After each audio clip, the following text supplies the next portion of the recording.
Ginger the Giraffe. Once upon a time, there was a giraffe named Ginger. Ginger lived in Kenya, a country in Africa.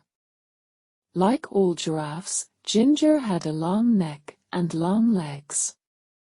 Because she was so tall, she was able to eat food from the very tops of the trees in the savannah. The savannah in Africa is an area with lots of grass and some trees. Sometimes a savannah is called grasslands. The other animals like zebras and antelopes could not reach where Ginger could reach. But Ginger always found food. She loved the leaves and the new buds of the trees. One day, Ginger was busy eating her favorite leaves along with some other giraffes. It was a bright sunny day, and there was not a cloud in the sky.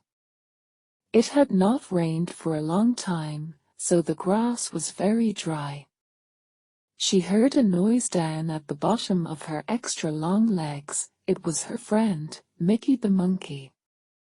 Mickey was trying to say something, but Ginger couldn't understand what he was saying. He looked very tired. "What's wrong?" asked Ginger. Ginger was a very kind giraffe and wanted to help everyone. Just then Mickey fell over. Ginger was also a smart giraffe. She knew what was wrong.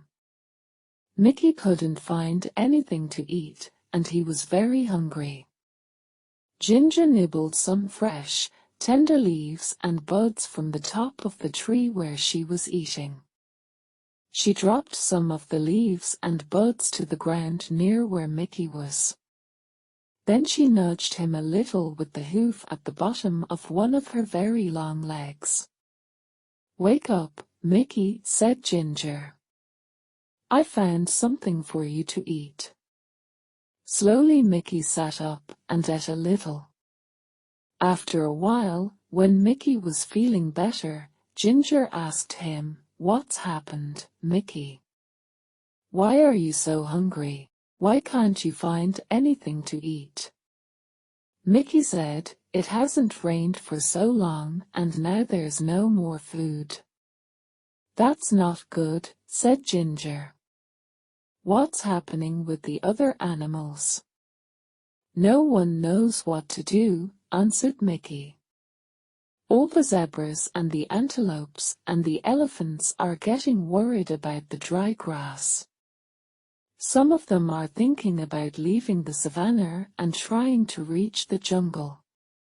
"That's a long trip," said Ginger. "Are you going to go with them?" "I don't know," answered Mickey. "What do you think we should do?" Ginger thought for a while and then suddenly, she had a good idea. "We should go talk to Leo the lion. He is the smartest animal in the savannah." Mickey was too tired to walk, so Ginger invited him to ride on her back. "Hold on tight to my neck," said Ginger. "There's a lot to hold onto," joked Mickey. Ginger laughed. "You're right. I've got the longest neck in Africa." So they started their journey across to the other side of the savannah to look for Leo. Ginger and Mickey were in luck. Leo was sitting up on a rock, and he was really easy to see as they walked through the grass. "Hi, Leo," they both shouted. Leo had been napping and was a little grumpy when they woke him up. But he was polite and said, "Hello, Ginger and Mickey.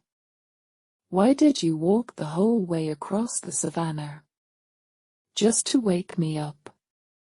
But he was joking, he had a smile on his face. "Mickey says that there is no food left on the savannah because it's been so dry," said Ginger. "Do you have any ideas?" Leo thought for a while. He said, "There's nothing we can do about the rain. It will come soon, but we can't be sure when it will arrive."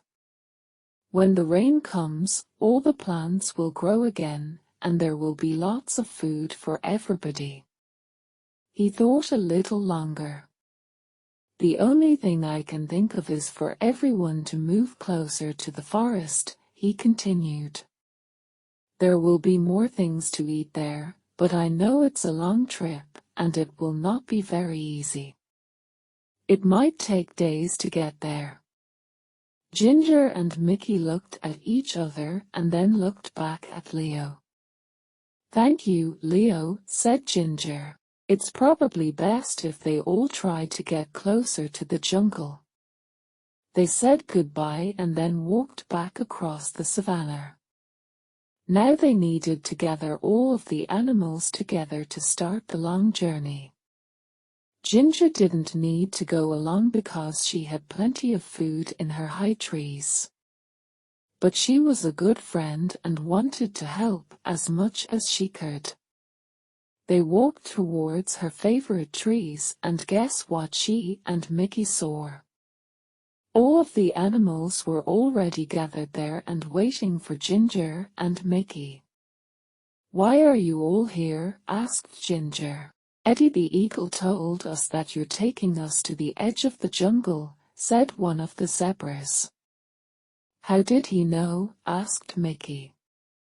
"He heard you talking with Leo," said one of the antelopes. "So you've all decided to try to walk together to the jungle?" asked Ginger. "Yes," they all answered.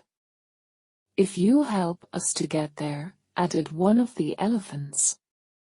"Of course, I'll help," said Ginger. "I'm your friend." So they started on their big journey across the savannah to the jungle. The sun was so hot, and there was no food and no place to get a drink of water, and then they heard it. It was thunder. "Thunder!" they all shouted. Thunder was very scary to the animals of the savannah. Can you guess why?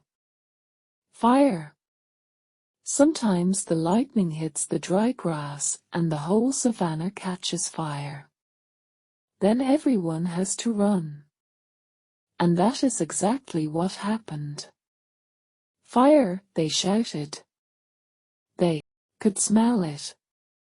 And now they could see it. The fire was coming towards them. Ginger had to think fast. Because she was so tall, she could see farther than any of the other animals. She stretched her long neck up as far as she could. Now she could see a place where there was no fire. "Quick," she said. "Everyone run this way."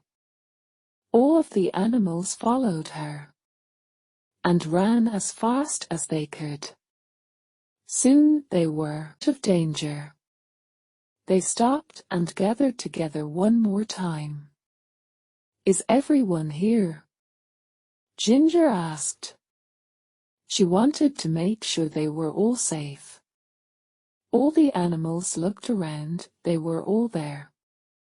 And then the most wonderful thing happened. "I felt a drop," said a zebra. "Me too," said an antelope. It was rain. Finally, everyone was very happy. It started to rain a little more and then a little more. The rain put out the fire so they didn't have to run. And the rain filled their watering holes and made the plants grow again, so they didn't have to make that long trip to the edge of the jungle.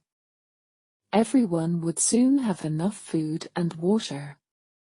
So Ginger, the giraffe, went back to her favorite tree and continued to munch on the leaves and buds.